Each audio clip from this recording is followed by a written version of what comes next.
जय श्री कृष्णा दोस्तों। मैं हूं दीपक सिंह कन्याल। आप देख रहे हैं दीपक सिंह कन्याल यूट्यूब चैनल। तो दोस्तों, श्रावण का महीना चल रहा है और रक्षाबंधन आ गया है।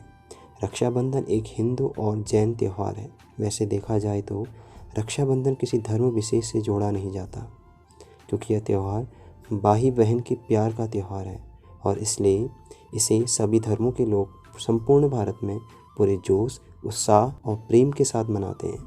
क्योंकि यह किसी धर्म विशेष का त्यौहार नहीं है, यह तो भाई बहन का त्यौहार है। तो रक्षाबंधन श्रावण मास में मनाया जाता है। श्रावण मास की पूर्णिमा के दिन मनाया जाता है। अब चूँकि यह श्रावण में मनाया जाता है, इसलिए इसे श्रावणी भी कहते हैं। और रक्षाबंधन में राखी या रक्षा सूत्र का सबसे अधिक महत्व माना जाता है।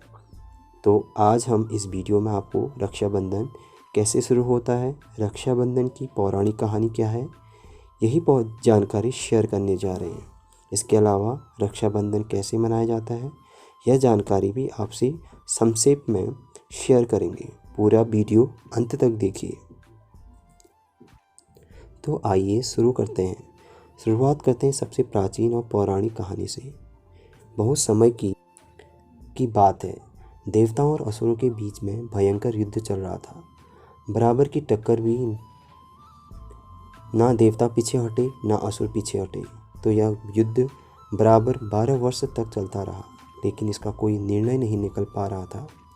अंत में असुरों ने देवताओं पर विजय प्राप्त कर ली और देवराज इंद्र के सिंहासन सहित तीनों लोगों को जीत लिया। अब 3 लोगों पर असुरों का राज्य था। हारे हुए इंद्र देवताओं के गुरु बृहस्पति के पास गए और उनसे सलाह मांगी।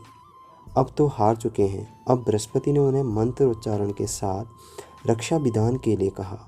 बृहस्पति ने उन्हें बताया, श्रावण मास की पूर्णिमा के दिन रक्षा विधान का संस्कार प्रारंभ करो। और इस रक्षा विधान के दौरान मंत्र उच्चारण से उन्होंने एक रक्षा पोटली तैयार की और उस रक्षा पोटली को मंत्रों से मजबूत किया। इसके पश्चात इस पोटली को देवराज इंद्र की पत्नी शची, जिन्हें इंद्राणी भी कहा जाता है, इंद्राणी ने इस रक्षा पोटली को देवराज इंद्र के दाहिने हाथ में बांध दिया। और फिर देवराज इंद्र ने असुरों पर आक्रमण किया और फिर इस रक्षा पोटली की शक्ति से उन्होंने असुरों को हरा दिया और अपना खोया हुआ राज्य तीनों लोगों से वापस प्राप्त किया। वर्तमान में यह त्यौहार भाई बहन के प्यार का पर्यायवाची बन चुका है। कहते हैं कि रक्षाबंधन भाई बहन के पवित्र रिश्ते को और गहरा करता है। एक ओर जहां भाई बहन के प्रति अपने दायित्व को निभाने का वचन देता है, वहीं दूसरी ओर बहन भी भाई की लंबी उम्र के लिए व्रत उपवास रखती है। इस दिन जो बहन अपने भाई की कलाई पर राखी बांधती है, वो सिर्फ रेशम का डोरा या धागा मात्र नहीं होता, बल्कि वो एक अति पवित्र रक्षा सूत्र होता है, जो भाई बहन के अटूट और पवित्र प्रेम का बंधन होता है। रक्षा पोटली जैसी शक्ति भी उस साधारण से नजर आने वाले धागे में होती है। इसके अलावा एक और कहानी है। एक बार भगवान श्री कृष्ण के हाथ में चोट लगी, खून निकलने लग गया, खून की धारा बहने लगी। उस समय वहाँ द्रौपदी मौजूद थी। द्रौपदी से यह देखा नहीं गया। उसने तत्काल अपनी साड़ी का पल्लू फाड़ा और भगवान श्री कृष्ण के हाथ में बांध दिया। राखी के रूप में जैसे ही उन्होंने रक्षा सूत्र बांधा, खून बहना बंद हो गया। तब भगवान श्री कृष्ण ने इस रक्षा सूत्र का कर्ज चुकाने के लिए, जब दुशासन के द्वारा द्रौपदी का चीर हरण किया गया, तब श्री कृष्ण भगवान ने द्रौपदी का चीर बढ़ाकर इस बंधन का उपकार चुकाया।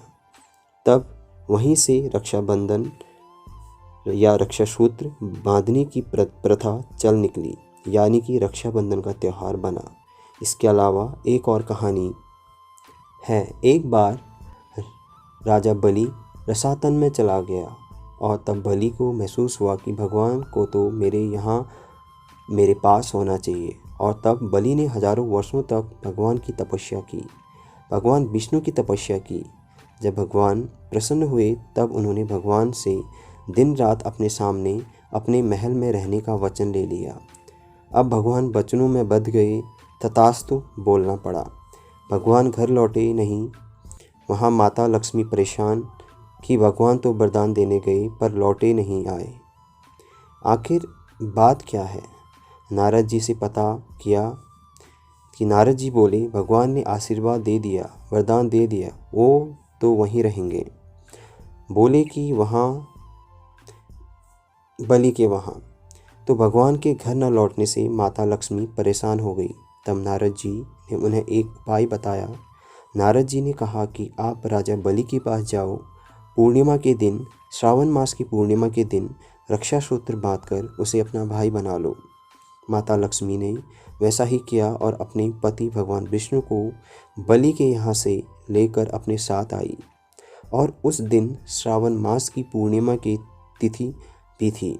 इस प्रकार श्रावण मास की पूर्णिमा के दिन बहनें भाइयों को रक्षा सूत्र बांधने लगी। चले अब बताते हैं आपको कि रक्षाबंधन के दिन इस त्यौहार को कैसे मनाया जाता है। प्रातःकाल स्नान इत्यादि से निवृत्त होकर सभी लड़कियां, महिलाएं पूजा की थाली सजा लेती हैं। वैसे तो आपको ये सब चीज़ मालूम ही होंगी कि जो दर्शक हमारे व्यूअर्स जो कि अन्य देशों से हैं उनके लिए यह काफ़ी रोचक जानकारी होगी।